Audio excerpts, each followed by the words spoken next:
Vai. Olá, no ar, mais um episódio do Conexão Famílias Atípicas.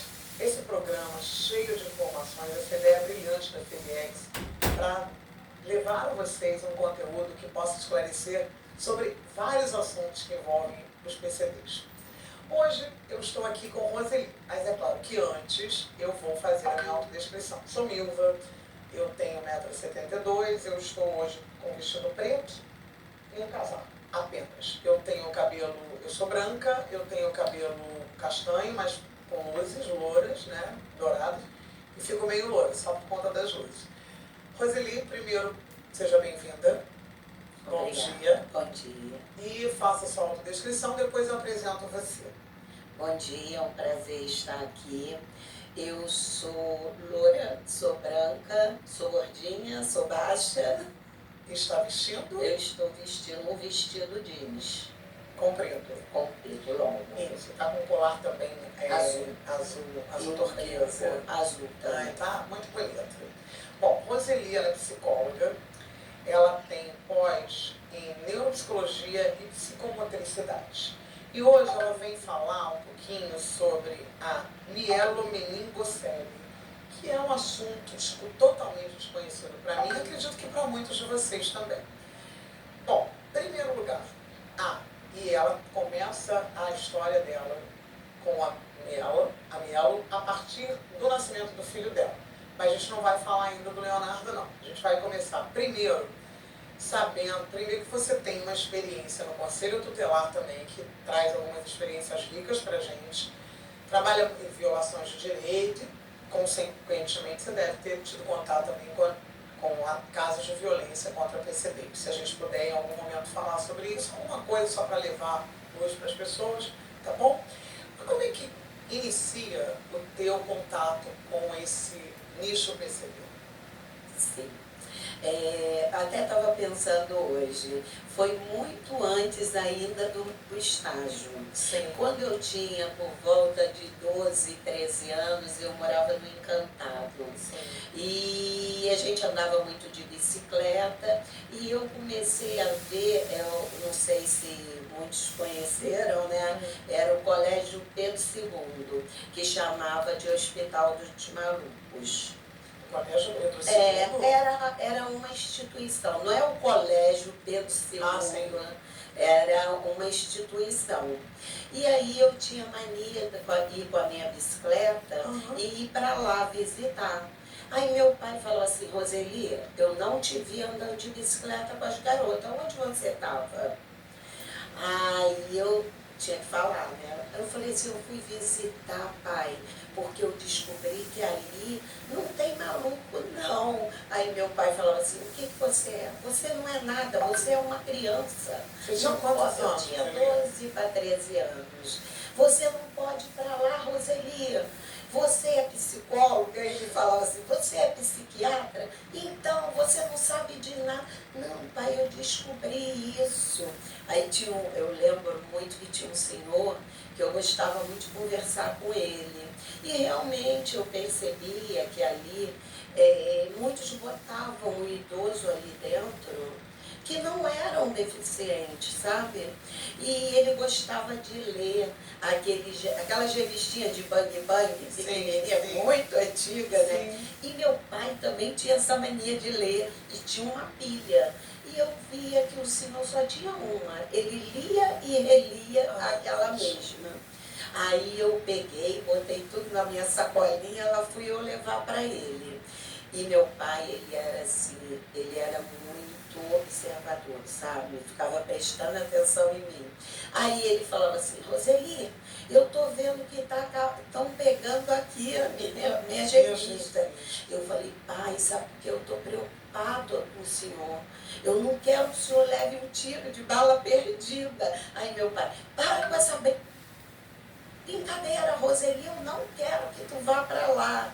Aí depois ele começou a ir comigo, porque ele viu que estava difícil controlar essa situação. Agora olha que coisa interessante, é bom para as pessoas que nos assistem, né? a gente, às vezes, você não pode tolir uma inspiração do seu filho, porque você acabou se tornando uma psicóloga. É verdade. Olha que interessante, você já naquele momento ali, você já estava mostrando através dessa tua curiosidade que você ia para uma área. Olha que coisa interessante. E aí você vai parar, você falou que você tinha que fazer um trabalho para a faculdade. Mal eu entrei na faculdade. Sim, aí você foi fazer um trabalho, foi lá no ICP, no Instituto Consuelo Pinheiro. E aí o que aconteceu Eu lá? tinha que fazer um trabalho de observação, eu e mais umas 6 alunos. Sim. Aí chegou lá, nós fizemos e vamos saber da história, né? E aquilo foi outra coisa que me marcou muito. A história da Consuelo Pinheiro, né? Como ela criou aquele instituto. Você lembra alguma coisa dessa história? Lembro. A Consuelo Pinheiro era uma pedagoga. Sim. E o marido era dentista. E eles tiveram 3 filhos deficientes. Sim. Então, ela montou o instituto. Então aquilo ficou também marcado em mim. Quando acabou a observação, que foi uma coisa de uma semana, a Kátia falou assim, você quer fazer estágio aqui? Eu falei, mas eu estou no 2º período ainda, já ainda ia para o 3º. Aí ela falou assim, se você quiser, você pode fazer. Na mesma hora eu aceitei, né? Kátia é responsável pelo ICP. Isso, Sim. Aí na mesma hora eu aceitei. Aí comecei a fazer um estágio lá. E foi onde tudo começou, né? A experiência. Quando ela mandou atender, eu falei, meu Deus, por onde eu começo, né? A Kátia atualmente é presidente da FEBEX, né? E já é uma mulher assim, que a gente vê que tem uma percepção, olha que feeling que tem, né? A pessoa perceber que uma pessoa que está adentrando numa universidade já tem condição, olha que percepção. É por isso que eu digo, a gente nasce com um dom, uma missão. Né? Exatamente. E isso com certeza deve ter sido importante na sua vida, né? Essa percepção, esse sentido. Eu sempre comento sobre isso. 30 anos se passaram e isso ficou marcado. E você fez o estágio por quanto tempo lá? Fiquei bastante tempo, porque eu tive toda a parte de estudo. Depois que ela falou, agora você começa a atender, fui atender. Fiquei bastante tempo, eu não sei te precisar quanto tempo eu fiquei, porque são muitos anos. Eu sempre faço essa pergunta no final, mas como a gente está nesse, vou pegar já o gancho aqui para perguntar, por exemplo, você teve contato com uma instituição, né, do terceiro setor que tem lá com certeza uma grande relevância. Eu queria que você me falasse qual a importância que você acha dessas instituições que atuam no terceiro setor, como o ICP, por exemplo. Muito, e eu acredito assim, esse caso que veio de uma necessidade da própria criadora, entendeu? Sim. Porque às vezes você vê instituições também que conseguem algum patrocínio e vão fazer coisas que não tem muito a ver, entendeu? E profissionais também que às vezes entram numa instituição sem saber o que vai fazer, né? Então isso eu acho complicado, né? Mas tem uma grande importância, né? Porque ajuda muitas pessoas, né? Quando a pessoa já vem do caminho de conhecer aquilo, já vem com a bagagem dela, né? Eu também tenho o Espaço Crescer, que também é uma instituição, né?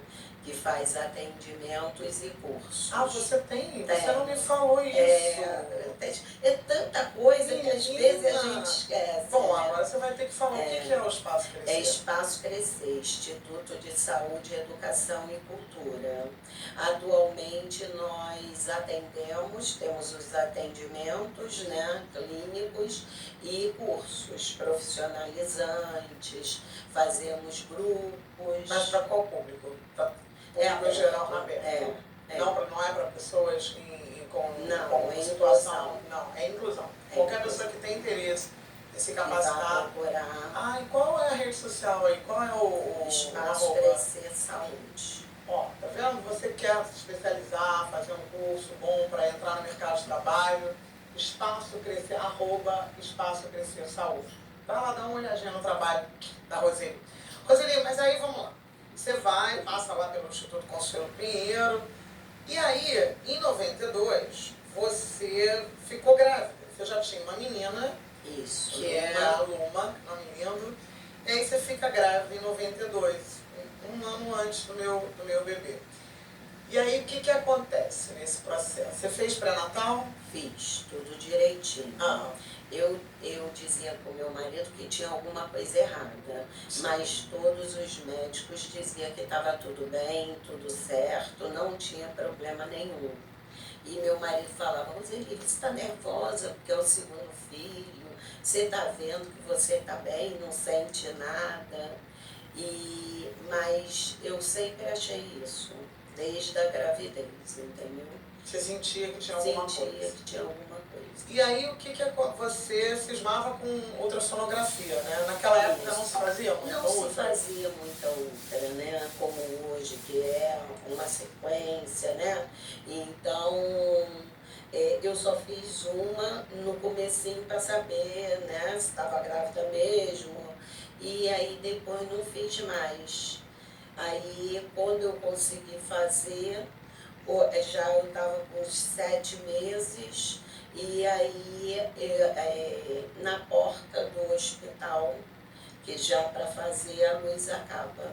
Aí eu não consegui fazer. Então eu só soube na hora que nasceu o Léo. E eu queria que você falasse uma coisa muito legal que você falou pra mim, que nem você vê que eu nem olhei, mas ficou marcado no nosso papo, né? Que aconteceu alguma coisa durante a sua gravidez, você falou que o Léo mexia normalmente, Isso. e que aconteceu alguma coisa que você dormiu, e aí você teve um sonho. Ah, sim. E depois, lá no banho, você disse uma coisa pro seu bebê que eu acho que é tão especial, que você divide com a gente, antes da gente entrar na história, no miolo. Vamos lá. Então, eu queria, porque queria ligar, porque eu não queria mais filho. Então, já estava marcado para mim ir para o hospital. Só que eu estava fazendo o terceiro andar da casa.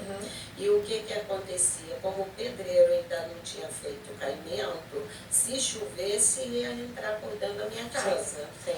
Aí, nesse dia, um dia antes de eu ir, né, era o dia mesmo de eu ir, começou a chover, eu acordei meu marido, eu, vamos lá tirar a água. Aí meu marido falou, não vai não, Roseli, fica aqui, me espera, que eu vou lá em cima e tiro. Daqui a pouco você vai para o hospital. E assim eu fiz, mas eu deitei atravessada na cama. Cochilou. E cochilei, não sei te dizer. Eu sei que eu sonhei com uma criança já maiorzinha, da idade que era da minha filha Luma, uns 4 aninhos, mas ele estava encostado na parede da garagem. E eu falava, vem filho, e ele não vinha. E aí nisso meu marido me acordou. E ele estava com óculos escuros. Isso, o que Você me chamava a atenção era um óculos escuro que ele estava. E eu pensei assim, caramba, meu filho é cego, mas não contei com meu marido. Ah, vai tomar teu banho que eu vou fazer o café. Aí eu fui tomar meu banho, deitei para bater minha barriga e falei assim, ó, o papai e mamãe estão aqui, hein? Se você tiver algum probleminha, não tem problema não, nós estamos aqui. Assim, é uma coisa que às vezes a gente nem imagina, né? Que vai falar isso, né? E aquilo saiu, né? Mas certamente lá na barriga ele deve ter escutado, Com certeza, né? E né? disse que ele jamais reclamou. Bom, e aí você foi lá, né? Você teve o bebê. E o que aconteceu depois do parto, né? Como é que foi essa questão aí? Alguém te falou? Como é que foi? Não, quando o Léo nasceu, a minha meningocele é uma má formação na coluna que afeta a inervação, né? Então, dependendo da altura da lesão da criança, ela pode andar, se for muito baixinha, e pode não andar. O caso do meu filho, ele não anda de cadeira, né? Tem estágios, então, da doença? Tem nível suporte 1 e 2? De acordo com como foi lesado, né? Como foi a má formação. Então, a Mielo, eu não sabia, Hoje a primeira ultra, segunda ultra já detecta, né? E aí, quando eu fui ter, eu só escutei assim, chama o pediatra, chama o pediatra. Aí me deram algum remédio que eu dormi. Quem resolveu tudo foi meu marido. Então você não teve a experiência de ver seu bebê logo que ele nasceu? Não, eu adormeci. Quem viu foi minha tia e meu marido. E aí ele tem que ser operado, porque muitos chamam de espinha bífida também, né? É como vem e abre a espinha mesmo. Então tem que ser operado logo. Pode levar a óbito se não operar? Pode, claro. Nossa, que coisa séria. Então, qual é a importância para quem está nos ouvindo, né, do pré-natal, desse acompanhamento que você falou que hoje, você me disse, que eles podem ser operados até dentro da barriga? Como é que é isso? Ele fala pra gente. Então, é de 23 a 29 dias. Muitas vezes a gente nem sabe que está grávida, né? Então, se você perceber, os ginecologistas hoje, eles dão antes mesmo, quando você quer engravidar, o ácido fólico, né? Para tentar prevenir essa situação, né? Pode estar ligado à ausência do ácido fólico. Então, aí é fundamental, né? Você fazer um acompanhamento médico, né? Isso é. E logo nas primeiras ultras já vai detectar se tem alguma malformação. E agora existe a operação onde eles tiram o feto, fazem a cirurgia e colocam o feto de novo na barriga da mãe. Nossa, que incrível. A medicina é incrível, né? É. E aí você vai para casa com o Léo. E como é que foi esse processo? Como foi passar por isso? Você falou comigo, né? E aí você como psicóloga, acho que é muito importante. Qual foi a importância? Você falou para mim, Milva, é importante viver o luto, né? Então, fala um pouco para as pessoas que de repente vão ser surpreendidas por algum mal. Como é que foi para você essa experiência? Então, independente de eu ser psicóloga ou não, Sim, né? Sim. E aí o que acontece? No momento, eu vou falar igual uma carta que muitos devem conhecer, né? Bem-vindo à Holanda. Uma mãe também que sempre falava sobre o filho que era deficiente, as pessoas perguntavam como é ter um filho deficiente, né? E ela costumava falar assim, é como você programar uma longa viagem, né? Eu quero ir para a Itália. Aprende frases em italiano, aprende locais que você quer ir visitar e você fica aqueles 9 meses se organizando toda. E quando você chega, a aeromoça fala para você, bem-vindo à Holanda. Esse voo não vai para a Itália, você vai para a Holanda, você vai ter que aprender outra coisa. Você vai ter que aprender novos guias, né? E isso é que é o bonito da vida, porque não é só no nascimento de um filho, né? É também toda a nossa vida, né? Que a gente tem entraves, que a gente precisa mudar a rota. A gente tem expectativa, às vezes a gente entra no trabalho, acho que vai ser uma coisa maravilhosa, e você vê daqui a pouco você está sem o trabalho, porque não deu certo, e a vida anda, né? E você tem que fazer o melhor, né? Para aquilo que não seja pesado para você, né? E foi isso. Se você perguntasse antes de eu ter o Léo, eu acho que eu não iria falar essas coisas, né? Porque muitos diziam que eu era filhinha de papai, depois de marido, né? Achava, por eu ter, graças a Deus, um alicerce, né? Que eu era fraca, né? E a vida vai mostrando uma outra imagem daquela pessoa, né? A vida é assim. Apresentando até pra gente mesmo, né? Uma imagem que a como eu gente sou nem forte, conhece. nem sabia. aconteceu. É claro, é o momento do luto, né? A gente está falando de uma maneira superficial, mas é uma coisa bem longa, porque quando você fecha a coluna, tem crianças que já nascem com a hidrocefalia. No caso do Léo, quando fechou a coluna, 5 dias, eles começaram a ver que o perímetro encefálico estava aumentando. Ah, então isso eu ia perguntar lá na frente, quando você já entrou, né? Então, a mielo pode gerar hidrocefalia. E você falou que tem o recurso da válvula, né? Isso, aí como é que é isso? Que operar para colocar a válvula, para poder drenar, né? Uhum. É como o líquor não passa naquele ponto que... Não chega. Não circula, né? E de algum jeito tem que tirar para não dar hidrocefalia, né? E aí a gente tem que viver aquele luto, né? Que ninguém fica grávida esperando ter um filho deficiente, né? E aí, no meio disso, eu lembro que eu estava no hospital, né? Eu estive na aeronáutica, né?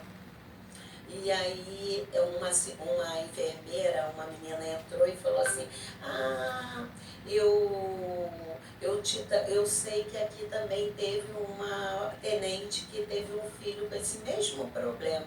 Eu falei, aonde? Como era o nome dela? Onde que ela trabalha? Ela é psicóloga aqui de baixo.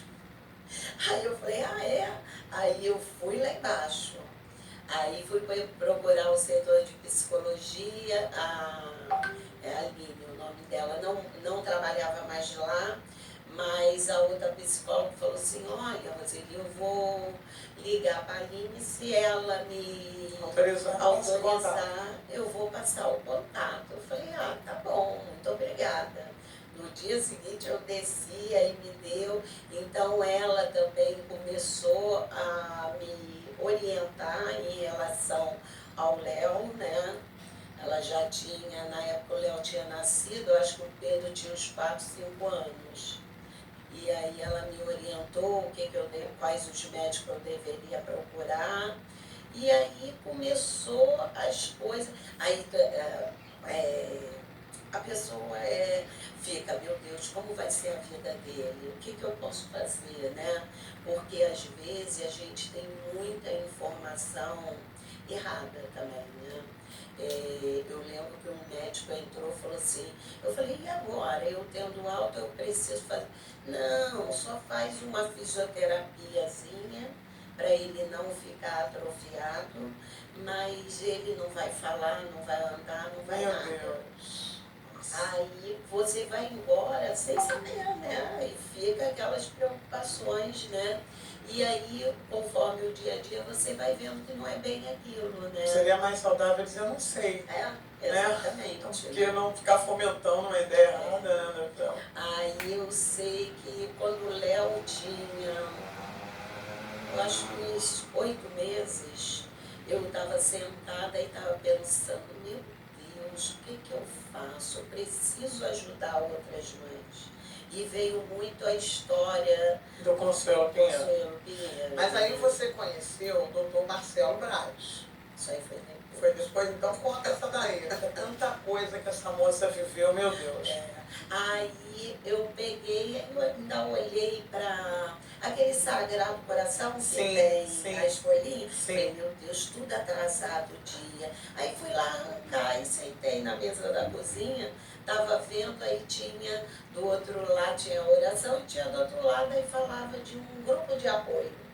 Eu falei, gente, é isso que eu preciso montar. Um grupo de apoio. Como a Aline foi para você, naquele momento, ela foi a sua rede de apoio, que te deu, não te deixou, né, totalmente sem saber. Ela falou para você, é possível, meu filho tem 3 anos. Olha que legal, aí continuou. Aí eu montei o grupo GAN, né? Grupo de apoio à mielomeningocele. Comecei na minha casa, ia conhecendo as mães, ia chamando. Depois ficou pequeno, fui para o meu consultório, também não dava muita gente. Você tem noção de quantas pessoas tem com esse, mais ou menos com essa... Muita gente no Brasil? A gente não escuta falar, gente. Ninguém fala Você vê um cadeirante, às vezes você não sabe o que é. Só de eu olhar eu sei se é mielo. Então, as pessoas não vão associar a ser mielo. Eu nunca nem ouvi falar, né? A gente tem tanta informação. Aí nós montamos o GAN. Aí você estava no seu consultório, mas já também não estava dando. Não dava, né? E as mães ligando, começou os próprios médicos. Indicar. Quando nascia criança, me chamava para falar com as mães. Aí quando eu chegava, e às vezes a assistente social falava assim, olha, essa aqui é uma psicóloga. Eu falei, olha, antes de eu ser psicóloga, eu sou mãe também. Porque aí eu quebrava aquela mãe, o que a psicóloga vai me falar agora? Né? E aí, quando eu falava que era mãe de uma criança de mielo, o olhar mudava. Né? Você sabe a dor que eu sinto, é meu desafio. Exatamente. Se eu conheço a dor do outro, quem atravessa, né? Isso. Mas a gente pode sensibilizar também, às vezes. Eu acho que, é claro, a pessoa tem uma experiência mais profunda. Mas existem pessoas com muita sensibilidade que se encantam pelas coisas e pela dor das outras pessoas e ajudam mesmo de forma muito bonita. Mas quando a gente passa, aquela pessoa naquele momento do luto precisa ouvir alguém falar, não é nada disso. Vamos por aqui, por ali, né? Aí eu montei a cartilha da Mielo, né? E aí eu conheci o Dr. Marcelo Braz, o urologista pediátrico, gente. Tem um outro problema, desculpa, que eu vou interromper, que a Mielo pode trazer, que é essa dificuldade na micção, né? Então a criança pode ter o que quando a gente vai ficando mais velha, que todo mundo conhece, incontinência urinária. Às vezes a gente já vai ficando um pouquinho mais adiantada na idade, aí a gente dá um espirro aí faz o primeiro. É mais ou menos isso, né? Não tem força na bexiga. É bexiga neurogênica. Isso, a gente bonito. E a inervação daquela bexiga não é igual a nossa, que a gente sai toda a urina, né? Então, muitos, para não ter infecção, faz cateterismo, né? Para poder tirar toda a urina. E aí eu conheci o Dr. Marcelo Braz, né? Ele é um urologista pediátrico. Aí ele falou, Roseli, vamos fazer os encontros aqui no auditório que tem, era o consultório dele, e dentro do prédio tinha um auditório. Aí começamos a fazer as reuniões para os pais aqui em Botafogo. Em Botafogo. Aí a gente fazia e cada vez crescia mais o número de mães. Num certo vez eu chamava cada mês um profissional. E me falaram da Sheila Salgado, que é uma fisioterapeuta que trabalha só com deficientes, né? Aí eu chamei para ela dar palestra. Aí foi aí que eu conheci também. Aí, quando ela conheceu o grupo que ela fez, me pegou e me levou para o CVI, Centro de Vida Independente, que fica dentro do estacionamento da PUC. Lá a gente tinha a sala de reunião e tinha um espaço ao ar livre, onde as crianças brincavam também. Então, começou a ter um contato das crianças maiores, né? E ela que você falou de bicicleta, adaptada, de velocípedes. Várias velocípedes, tinha aqueles carrinhos baixos, tudo adaptado, né? E ali as crianças começaram a interagir muito mais, né? Não era só uma reunião com os pais, né? Era uma reunião de família, né? E ali a gente montou também o Compreendendo a Lesão Medular Brincando, através do brincar, né? Porque eu costumo dizer que o brincar é coisa séria para as crianças. A gente começou a mostrar para eles o que tinha acontecido com eles. Não só para eles, também os amiguinhos que às vezes iam, os irmãos. Então todo mundo passou a compreender aquela situação que ele tinha, né? E fora isso, também foi muito assim, marcante para mim, quando o Léo tinha 3 anos, que ele ia para a escola, eu mandei fazer a cadeira de roda, né? Porque ele andava com o tutor, mas andava com o tutor junto com o andador. Explica o que é um tutor, as pessoas não vão saber. É um aparelho que vinha até a cintura, que quando ele jogava o quadril, a perna ia e fazia um movimento. Quase como se fosse um robô, né? Meu marido chamava Robocop, vamos lá. É porque é mais fácil da gente visualizar, né? Que de repente é uma coisa que vai mecanicamente impulsionando a pessoa para andar, né? A gente já viu isso em filme, então é legal que as pessoas conseguem entender. E aí eu pensei, eu não vou mandar meu filho num aparelho desse, porque a criança quer correr, né? Vai empurrar, ele vai cair, vai se machucar. Foi quando eu fiz a cadeira e aquilo pro Léo foi uma liberdade, que ele não gostava nem tanto do velocípede do que quando ele pegou a cadeira. 1 aninho e pouco ele tinha um velocípede. Foi o primeiro velocípede adaptado. E a cadeira foi uma liberdade para ele. Só que quando eu cheguei no dia da reunião, que aquelas mães viram, muitos fizeram cara feia, sabe? Porque... Mas essas mães deixavam os filhos aonde? Eu percebia que elas levavam os filhos naqueles carrinhos de bebê comprido, né? Então, assim, a irmã mais velha tinha que empurrar. A criança que estava ali no carrinho não ia onde que ela queria, né? E aí eu vi, era o dia da Sheila dar uma palestra. Antes eu quero que você fale de uma frase, acho que essa palestra aí, você me falou uma coisa que eu acho muito legal pra gente falar. Às vezes não era o que você queria, mas é o melhor para ele. O que pode ser prisão para a gente é liberdade para eles. O que você quer dizer com isso? Isso eu falei na hora da reunião. Porque a Sheila virou para mim e falou assim, Roseli, hoje é você que vai dar a palestra. Eu não programei nada, queria dar palestra a você. Ah, mas você vai ter que dizer para essas mães por que o Léo está na cadeira. Eu falei, meu Deus, por onde eu começo? Primeiro entrou todo mundo dentro da sala, eu abri a porta, né, e falei, como vocês acham que o Léo está se sentindo hoje? Aí cada um, ele está gostando, cada um falava um negócio, aí foi que eu falei isso. Porque às vezes a gente quer uma coisa perfeita. O que é perfeito, né? Então a gente tem que pensar nisso.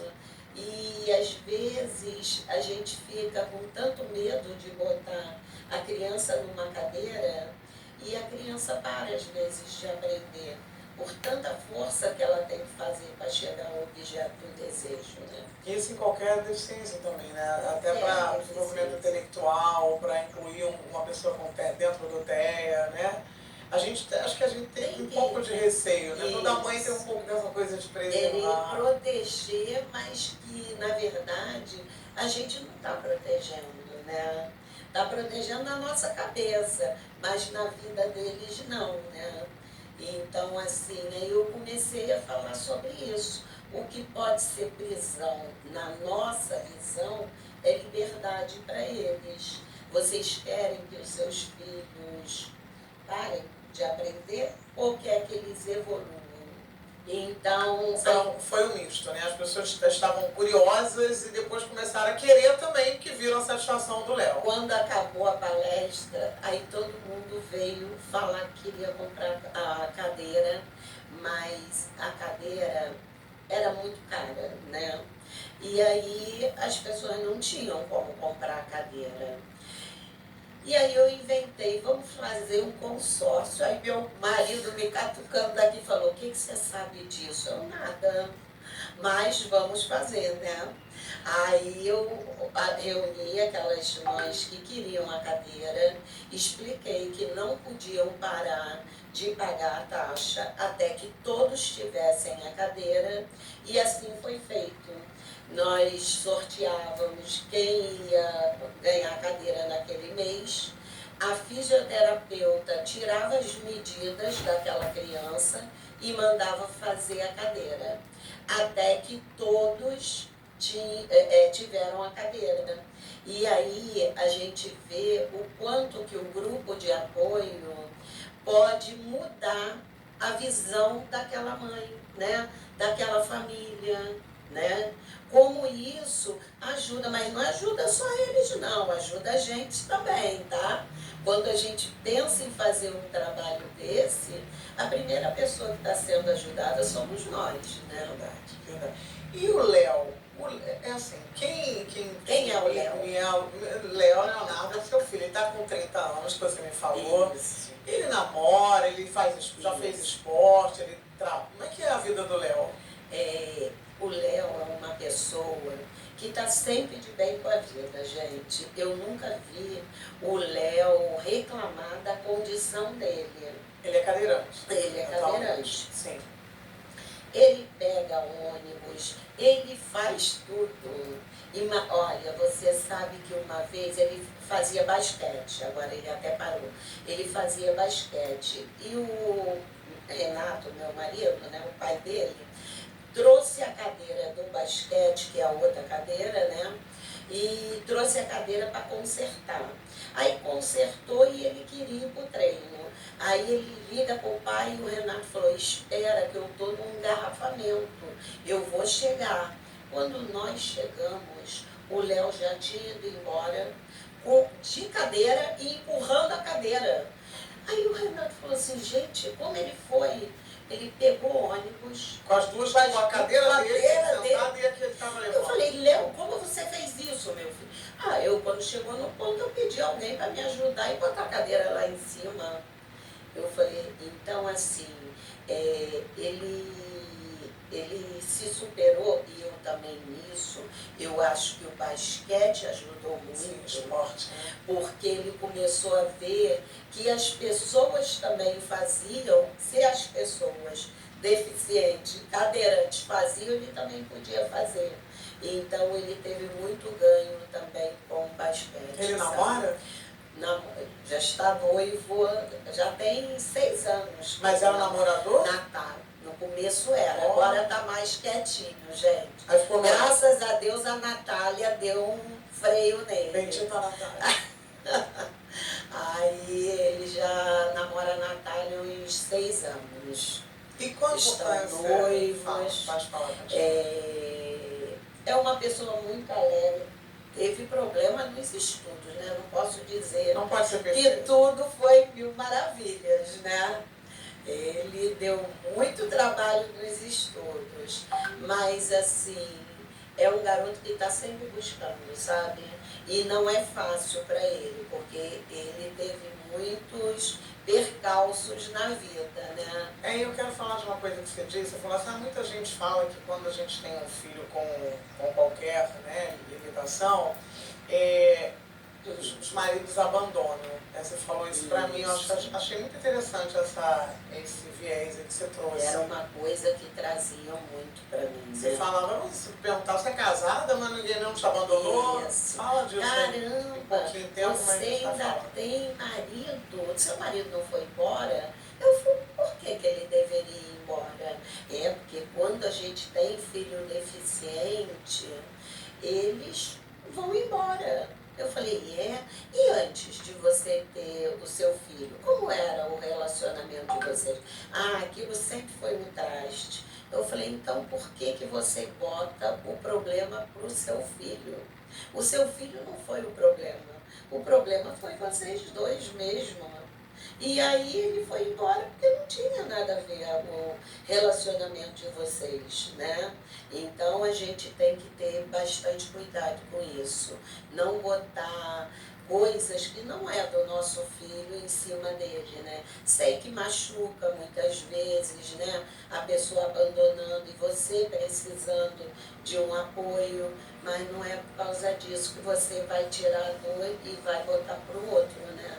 A gente tem que saber conviver e ver da melhor forma como a gente pode fazer isso. Então, uma pessoa como ela pode fazer qualquer coisa, namora, então eu queria que você, a gente está com o tempo estourado, infelizmente, teria muito mais coisa para falar, mas eu queria que você falasse para duas coisas, né? O que você diria para uma mãe que descobre que seu filho tem uma lesão medular, né? E deixasse uma mensagem também do que vier no seu coração, assim, né? A gente já falou de tantas coisas, não sei se você quer falar sobre família, alguma coisa. Deixe uma... Ah, sim, antes disso você vai me responder uma coisa. Mudou alguma coisa em você pós-Léo? Como pessoa, como esposa, como mãe? Você já tinha um filho. O que você acha? Como é que foi? Uma filha que era a perfeição em pessoa, né? A Ana. E assim, aí você vai ver como você cresce, né? Com aquele filho. Muitas coisas eu não teria vivido hoje se eu não tivesse o Léo, né? Porque naquele primeiro momento a gente pensa que acabou a vida, que não fica vendo, achando que ele não vai fazer nada. Naquela época, quando era pequeno, eu ia imaginar que ele ia namorar, que ele ia sair sozinho, né? Isso tudo passava na minha cabeça. Como a minha filha, a Luma, ia aceitar ou não o irmão. Como é que é a relação deles? Né? É ótima, brigam, né? Sempre, né? Mas assim, eu pude ter certeza que aquilo era aceito pela Luma quando a Luma falou assim, e a gente tem que fazer um trabalho, mãe, na escola. Eu já falei que eu quero falar sobre mielomeningocele. E o Léo não tinha acesso à escola dela. Ela não, se incomodasse a ela não ia falar sobre isso, entendeu? Então, às vezes, a gente sofre demais por uma coisa que não vai ser daquele jeito, né? Então, a gente tem que, a cada momento, ir pensando, o que eu posso fazer agora, né? E assim, pensando... Você acha que o olhar da família, né, a importância da família nesse momento, você acha que o olhar que a gente... fiz uma entrevista com uma outra mãe, ela disse muita coisa que a gente tem que olhar para as coisas de uma forma leve, não deixar que as coisas cheguem de uma forma tão pesada. Então, você acha, aí eu já falo na área profissional, né, porque eu não entendo nada disso, né, gente? Mas eu não sou psicóloga. Mas você acha que o olhar dos pais, ele muda o desenvolvimento, a maneira como a criança vai se relacionar com o limite? E assim, não é o olhar dos pais e o que o pai também muda em relação a isso, né? Olha que legal. Porque a vida, ela vai modificando a gente, né? Coisas que a gente nem pensou que iria passar, vai passar e você vai ter uma experiência muito diferente que se você pensasse, como é ter um filho deficiente? Né? Vai depender muito do teu desenvolvimento, da tua fé também, né? A gente não pode deixar de falar, né? Da fé, do você acreditar, né? Que a gente vai passando para crescimento nosso, né? E uma mensagem que eu acho que eu poderia deixar é assim, todo mundo tem cruz, tem dificuldades, independente se for filho deficiente ou não, né? Mas assim, a diferença é como você carrega a sua cruz, né? Se carrega de uma forma leve ou pesada, se aquilo é só peso para você. Aí você não vai conseguir ver as coisas boas que aparecem durante a caminhada, né? Se você só fica reclamando, é difícil você conseguir ver os ganhos, né? O que a vida está te proporcionando. E graças a Deus eu só tenho a agradecer, né? Pela vida do Léo, pela minha vida, do meu marido, da minha filha. Eu acho que todo mundo cresce muito com isso tudo, né? É isso. Tem uma música da Alexandre que fala, né? Pois o caminho só existe quando você Sim. passa. É. Olha, que coisa. Vamos terminar desse jeito aí. Então é isso. Olha, Roseli, quero te agradecer, foi maravilhoso, né? Ouvir você, entender um pouco sobre a Mielo. Eu resumo porque o nome é difícil. Mas é Mielo Meningocele. Meningocele. Então, eu quero agradecer que você trouxe luz a essa coisa que para mim era escura, porque eu não conhecia, né? E quero, assim, ser uma pessoa muito simpática, muito gentil. E foi um ensinamento para todos nós. Para mim, pelo menos, foi. E é isso. E a gente se despede com esse pensar aí, né? O caminho só existe quando a gente passa. E o nosso objetivo aqui é mostrar para você várias formas de passar por esse caminho. Eu espero que com a Roseli você possa ter descoberto um novo jeito de olhar para a sua caminhada. Muito obrigada, Roseli, muito obrigada a você que ficou conosco até agora.